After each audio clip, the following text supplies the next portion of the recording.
What's going on, traders? It's day number 19 of the $5,000 account challenge. We're up $1,146 on the day. I did take two trades, one winning trade, one losing trade.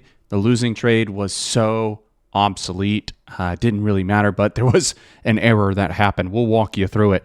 First trade was on Amazon. It was a long idea today above $228. I was looking for the break of the pre-market high following the gap up this morning above where Amazon is currently trading at, or was currently trading at, is a gap to be filled. So we're looking for that gap to be filled, and that's basically what we got today. Amazon breaks 228 right here and then pulls back. And in a lot of cases, you know what I say, right? Don't chase the move up, wait for the dip. But that dip is happening within the first 5 minutes.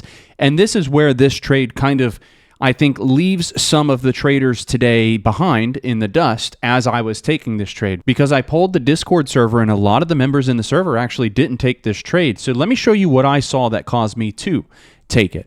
All right, not trading in the first 5 minutes. A lot of cases I would say buy the dip, but we're within the first 5 minutes here. So we're not buying the dip there. We're not buying the dip here. And I'm not buying the dip here. Even though the arrow is pointing down to the bottom of this candle, I actually don't get filled on my position until this starts to press up to and through the high of day. So in a lot of cases, yes, I'm buying the dip, but this is not dipping. What these bottom wicks are telling you is that buyers are stepping in. They're buying this up off the dip. They're buying this up off the dip. They're buying this up off the dip. And so I'm thinking in my mind, it's a gap fill trade idea. We might not get a dip, and we really didn't get one on the first run. So as this gets bought up and presses in at the high of day, that's enough confirmation for me to take the trade, and I'm risking off of the low of these wicks. But it didn't really matter. I didn't have to worry about my stop loss here because I was green on the trade the entire time as this ran up into the high of day, was offered 20% on the top of this candle here, and I went ahead and sold out my position there for a 20% gain, which put me up $1,200 on the day. Now, my profit was $11.46, and I told you that I took a loss, and that is true. I took such a minimal loss on this trade, it wasn't even funny. I was in with only one contract on Apple.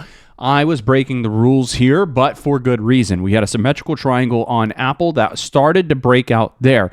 And so I took a position on the breakout move. I got a pretty good fill. I was up 15%, but hey, this is such a small position for me. I'm looking for high of day plus. When we don't get it, I thought about potentially adding to this trade, and I probably would have if this bounced and continued to go, but it didn't happen. So I never put on any significant size, and as this sold back below the breakout point here, I wound up cutting the position. Or so I thought. It should have been about a 10% loss here. What happened was I thought that I closed the position. I did not close the position, and I didn't even realize that I did not close the position until this was back down below the previous day's closing price. So by the time this position here got down to here, I was down 20% on this trade. But luckily, it was such a small size. It was one contract. It only wound up being like a $30 loss.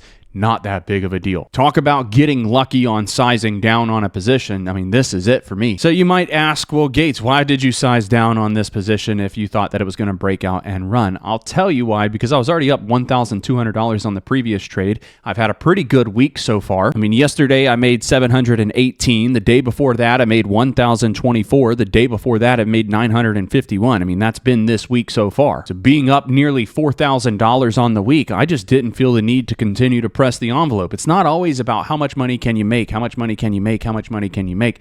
It's about how much money after you make it can you keep, can you protect. This is called risk management. So it wasn't that Apple was necessarily such a bad setup or a bad trade idea that I wanted to size all the way down and just take one contract. That has nothing to do with it. My position sizing on Apple buying just one contract here comes from only the fact that I just wanted to protect what I've made so far. And this wound up being a losing trade anyway, so it was the right choice. And if it was a winning trade, I probably only would have made 30 or 40 bucks. But like I said, I wasn't here to continue to press the envelope and see how much money I can make. It's just how much money can I protect? And hey, while I'm at it, maybe take a trade that can buy me lunch. So that's it for today. That's going to wrap up day number 19 of the $5,000 account challenge. Hey, if you'd like to join, I trade live every single day for the duration of this challenge. Come join the Discord server. Give me a try. Give me a chance. I might be that mentor that helps take you from where you are to where you want to be as a trader. If you're interested, the link to join is going to be in the description of this video. Click on that, sign up for the WAP. That'll give you access to the Discord server, the live trading, and the $5,000 account challenge. Start at any time with any amount. You don't need $5,000 to start. Congratulations, by the way, to the team and everybody that was green on the Amazon trade today. We're seeing some pretty nice profits here in the Discord server, and to everybody that's had a green week so far,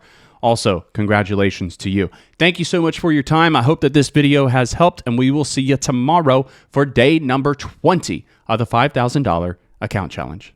Cheers.